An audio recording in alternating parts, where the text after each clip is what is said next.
অবশেষে ঊনকোটি জেলা হাসপাতালের পরিষেবা উন্নততর করতে বৃহস্পতিবার কৈলাসহরের ঊনকোটি জেলা হাসপাতালে গেলেন মন্ত্রী টিঙ্কু রায়। সঙ্গে স্বাস্থ্য দপ্তর সহ পূর্ত দপ্তরের উচ্চপদস্থ আধিকারিকরাও ছিলেন। উল্লেখ্য, কৈলাসহরের ভগবাননগর এলাকায় অবস্থিত ঊনকোটি জেলা হাসপাতালের স্বাস্থ্য পরিষেবা দীর্ঘদিন ধরেই নাকি একেবারে তলানিতে। বিশেষ করে জেলা হাসপাতালে সিটি স্ক্যান পরিষেবা, অক্সিজেন প্ল্যান্ট পরিষেবা এবং জেনারিক কাউন্টার দীর্ঘদিন ধরেই বন্ধ হয়ে রয়েছে।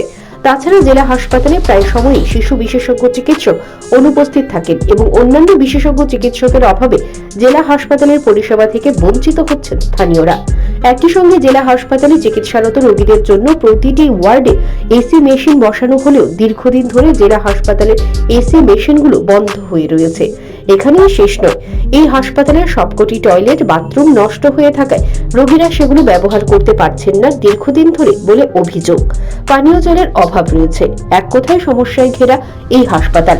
এদিন হাসপাতালে পৌঁছে প্রথমেই হাসপাতালের মেডিকেল সুপারিনটেন্ডেন্ট ডক্টর রোহন পাল সহ জেলা হাসপাতালের সমস্ত চিকিৎসকদের সাথে এবং স্থানীয় প্রশাসনের আধিকারিকদের নিয়ে এক বৈঠকে বসেন মন্ত্রী। বৈঠক শেষে জেলা হাসপাতালের সবকিছু সরেজমিনে পরিদর্শন করেন। পরিদর্শনকালে মন্ত্রীর সাথে ছিলেন রাজ্য স্বাস্থ্য দপ্তরের সচিব কিরণ দীপ্তে, অধিকর্তা ডক্টর সঞ্জীব দেববর্মা, ঊনকোটি জেলার জেলা শাসক দিলীপ কুমার চাকমা, কৈলাসহরের মহকুমা শাসক প্রদীপ সরকার প্রমুখ।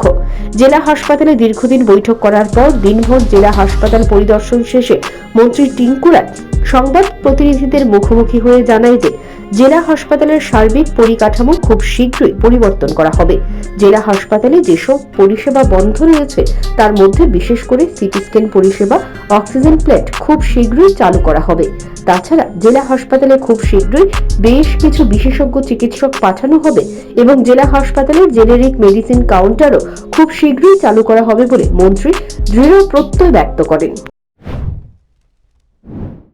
আমাদের ঊনকোটি ডিস্ট্রিক্ট হসপিটালে অনেকগুলো সমস্যা আমরা পত্রপত্রিকায় দেখতে পাই যে সিটি স্ক্যান চলছে না বা আমাদের আল্ট্রাসাউন্ড মেশিন বন্ধ আছে, এক্সরে মেশিন, এগুলো ছোট ছোট অনেকগুলো সমস্যা। তো আজকে আমাদের যিনি সচিব হেলথ দপ্তরের তিনিও এসেছেন, মাননীয় কিরণ দীপ্তেজি। আমরা দুজনে এখানকার যারা আধিকারিকরা রয়েছে পিডব্লিউডি সহ সব দপ্তরের লাইন দপ্তরে এখানে উপস্থিত ছিল।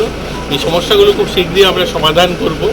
এখানে মূলত যে সমস্যাটা রয়েছে, আপনারা জানেন এই বিল্ডিংটা সেন্ট্রাল এসির যে প্যাটার্ন হয় ঠিক সেভাবেই বিল্ডিংটা বানানো, কিন্তু সেন্ট্রাল এসি যেহেতু লাগানো হয়নি তার জন্য সাফোকেশন হয় এবং যার জলের পাইপগুলো ভিতর দিকে করা ছিল, ইলেকট্রিসিটি ভিতর দিকে করা ছিল, এগুলো শর্ট সার্কিট হয় মাঝে মাঝে।